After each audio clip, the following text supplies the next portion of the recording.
This is HD and me. See, trying to use a single word to describe me is just fucking crazy.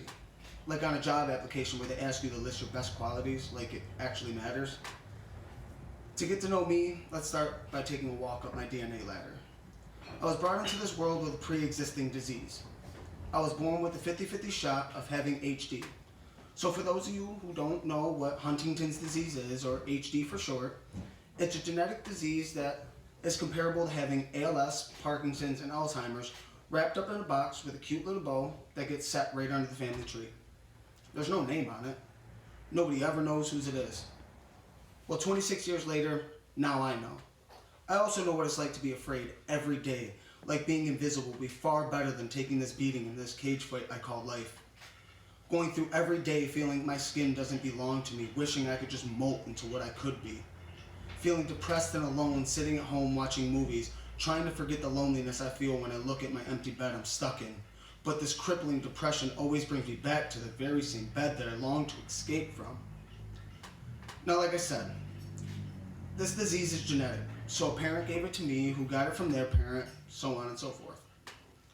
This leaves me as my mother's caretaker, and I try to be strong. But how can you be strong when you're watching the person you care about most in this world just wither away? Like looking into a crystal ball, seeing what your fate is, knowing it's what's to come. See, the side effects are ruthless. Complete loss of mind, body, and emotions. So when a person loses control of those, is there still a person in there? Are they the same as when you knew them before, or have they become a vessel for that disease? I'm constantly trying to find a path to take that would be different, but it seems that all paths have the same destination. The results are all the same, ending up in a hospital bed as if it were a bus stop, waiting for God to get to my stop and let me on. Sitting alone, all I can scream is, God, why me? I'm thinking every day, what did I do to deserve this? Asking questions that I will never get answers to. See, it's not death that I'm afraid of. I'm fucking terrified of living and life.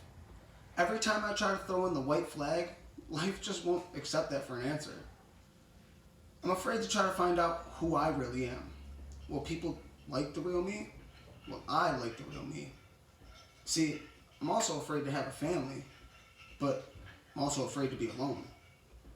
And I know love is always the key, but how can I love anybody else when I don't even love me? This disease has turned me into some sort of party and has invited depression, anxiety, nausea, and turned me into the social outcast. I look for an exit or any possible way out, but it seems that I'm not allowed to leave. I'm always trying to avoid people just to skip the small talk, because it's always the, how are you?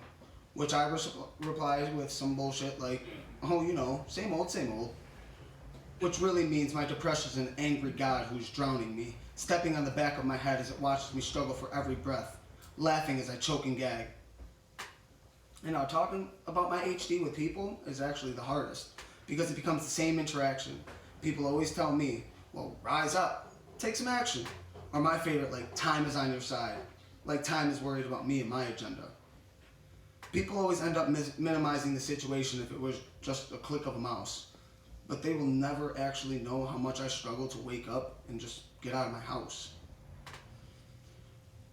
I push the people away that mean the most to me just so they don't see my vulnerability.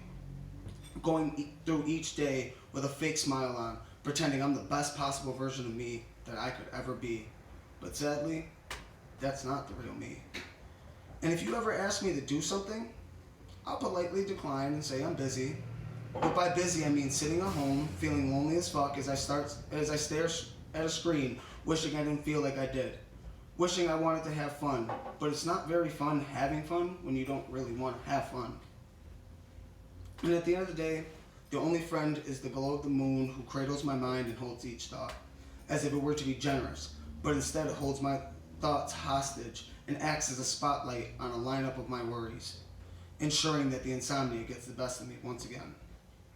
Finally, as I drift, I understand that this is my only vessel, and sitting in the shadows while the whole world is asking to be discovered would be pretty stupid.